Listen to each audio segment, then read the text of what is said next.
Hai semuanya, perkenalkan nama saya Sri Yolanda Rizal Mangungsong, NIM 2030309020008, Prodi Kimia, Fakultas Matematika dan Ilmu Pengetahuan Alam, Universitas Palangkaraya.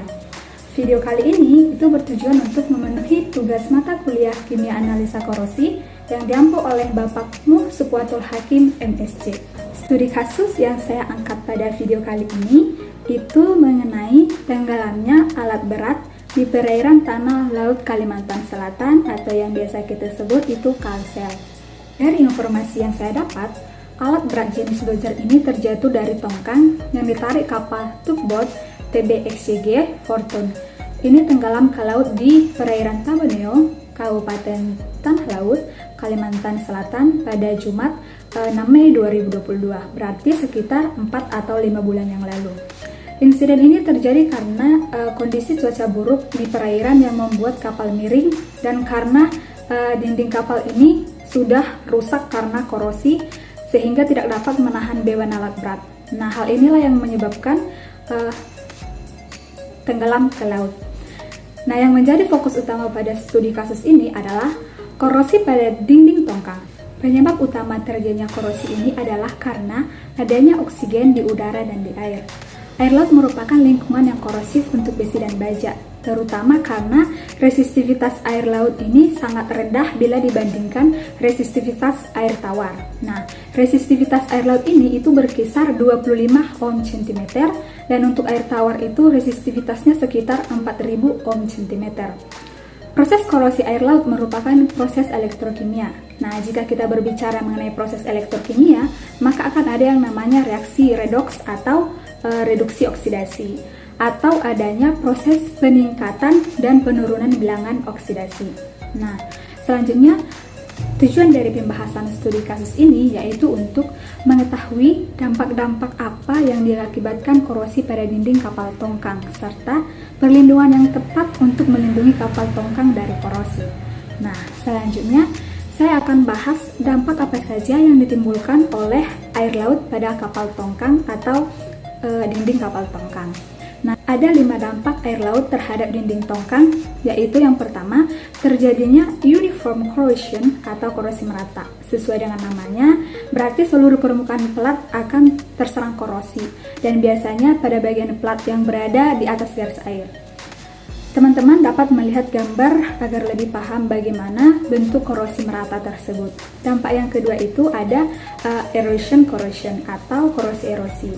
Korosi ini terjadi pada material yang menerima tumbukan partikel cairan yang mengalir dengan kecepatan tinggi.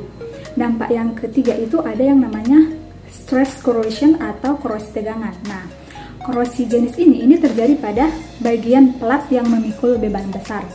Selanjutnya, yang keempat itu ada crevice corrosion atau korosi celah. Korosi ini terjadi pada celah atau daerah jepitan atau sambungan daerah yang ditutupi binatang dan tumbuh-tumbuhan kecil. Dampak yang terakhir atau dampak yang kelima itu ada pitting corrosion atau korosi pelubangan. Nah, korosi jenis ini jika semakin lama dibiarkan, maka akan bertambah dalam dan akhirnya dapat menembus plat.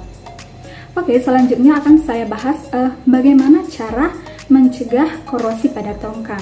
Ada 2 cara yang dapat dilakukan untuk mencegah dan mengatasi sebelum dan sesudah terbentuknya korosi, yaitu dengan proteksi katodik dengan metode anoda korban atau sacrificial anode dan coating atau pelapisan. Yang pertama, anoda korban. Nah, anoda ini disebut sebagai anoda tumbal yang mana akan terkorosi terlebih dahulu. Dalam hal ini, logam yang akan ditumbalkan harus mempunyai potensial yang lebih rendah dari logam utama, sehingga yang terkorosi adalah logam tambahan. Nah, pada pencegahan korosi menggunakan sacrificial anode atau anoda korban ini, itu menggunakan konsep tentang sel korosi basah, di mana sel korosi basah itu adalah suatu sel di mana anoda adalah yang terkorosi, sedangkan yang tidak terkorosi itu adalah katoda.